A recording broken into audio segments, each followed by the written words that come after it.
Boa tarde, professora. O grupo é apresentado por mim, por Leonardo, pelo Moisés e por Carlos Eduardo. E essa foi a melhor forma que a gente encontrou para apresentar. Eu vou tentar ser breve aqui porque a gente só tem 5 minutos. Peço que a senhora acompanhe através dos slides. Aqui nesse primeiro slide a gente mostra como que o trabalho foi dividido, a parte escrita, tá? Mas ele não vai ser apresentado assim, porque senão ia ficar muito cortado. Logo na introdução, a gente diz que a engenharia de produção, a engenharia ela surge, né, ela cresce com a necessidade de evolução do homem. Ele sai de um estado natural, no qual ele precisa percorrer grandes distâncias, caçar, etc., para um estado artificial, no qual ele conta com artifícios de tecnologia, né?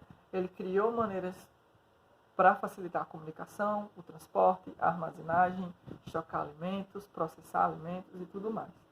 E aí, essa evolução, ela vem acompanhada de um impacto ambiental muito grande, né? E aí, nesse sentido, a formação do engenheiro, ela é importante, porque é importante que, dentro da sua formação, ele tenha em mente não apenas como gerenciar bem uma empresa para aumentar o nível de serviço, para diminuir os tempos, aumentar a qualidade, etc., mas também para que tudo isso não afete o meio ambiente negativamente, né? Ou tenha o menor impacto ambiental possível.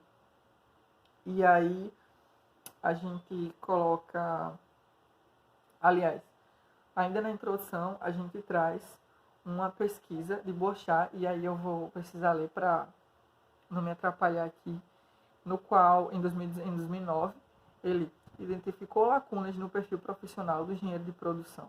Foi avaliado o grau de importância e a capacidade de aplicação dos conhecimentos básicos, específicos e as competências e habilidades requeridas na atuação do engenheiro em funções afins à engenharia de produção. A conclusão desse trabalho foi que, foi um estudo de caso que ele realizou, e a conclusão que se obteve foi de que o perfil dos engenheiros pesquisados nessa pesquisa não estavam de acordo com o que as empresas precisavam, né? Não atendia as expectativas das empresas. E aí a gente traz a pergunta: quem são esses engenheiros que têm informação, né? Quais são as suas dificuldades e perspectivas? Daí a gente traz os objetivos do trabalho, que é, primeiramente, conhecer o cenário da engenharia de produção no Brasil, um pouco da história, um pouco dos cursos da engenharia de produção no Brasil, o surgimento, a quantidade, a média salarial, etc. Depois a gente traz como específico conhecer o curso de engenharia de produção da UFPB. Depois identificar as dificuldades vivenciadas pelos alunos da UFPB, as dificuldades, as perspectivas e tudo mais. E por último, elaborar um planejamento individual. Cada um de nós aqui do grupo fizemos um planejamento individual. Utilizamos a ferramenta 5W2H. Essa pesquisa ela é descritiva, com abordagem qualitativa. Nós fizemos um estudo de caso, vou chegar na parte do relatório, aliás, do questionário, né? Primeiro a gente define os objetivos, como está aqui no slide. Peço que vá passando os slides para me acompanhar, estou no slide 7. Primeiro a gente define os objetivos gerais, os objetivos específicos, tudo baseado no roteiro do trabalho. Depois a gente começou uma pesquisa bibliográfica acerca dos aspectos da engenharia de produção no Brasil, e aí a gente traz os aspectos históricos, também os aspectos do curso, né, do curso no geral, né, no Brasil, não da UFPB. Depois a gente faz uma pesquisa bibliográfica sobre as